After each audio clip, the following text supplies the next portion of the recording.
Hello. If you love chapati like me, you may love this idea of chapati and beef wraps. It's very simple. Start by sauteing some onions. You could use yellow or red onions, either is fine. Then you're going to add in the meat. If you want to add garlic before the meat. But yeah, your meat should be fully cooked already. So this is meat that I had in my fridge and I just cut it into smaller pieces. Saute the meat for a minute, then add in the peppers. Again, with the peppers, any colors are fine, and you could also add hot peppers if you like. Finish it off with cilantro, and you are all set. Feel free to add seasonings of your choice as well, but I'm keeping it very simple. Now you're gonna get your chapati. I'm assuming maybe you already have chapati, but if you don't know how to make chapati, I have linked my recipe in this video. Go ahead and see how to make chapati.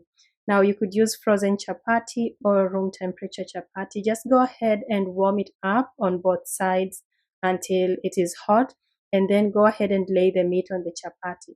Don't place it in the center, but rather on one side so that you make a nice roll later.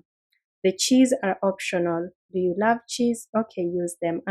It's a mix of mozzarella and cheddar and maybe Colby Jack. If you don't like the cheese, you can leave them out, but they do act as a nice glue to hold everything together. Now go ahead and fold up your wrap and you will basically be set. You could let it maybe stay on there for 1 minute just to warm up the cheese and get them to melt, and then go ahead and cut your roll into two. And when it is like this, you could place it back in the fridge and then pack it up for lunch, and warm it up in the microwave for just a minute, and you're all set. It's nice, it's filling, it's delicious. Also, please check out my books on Amazon. I have notebooks, word search puzzles, and coloring books, and I have links right in this video. Thank you for stopping by. I'll see you another time. Bye bye.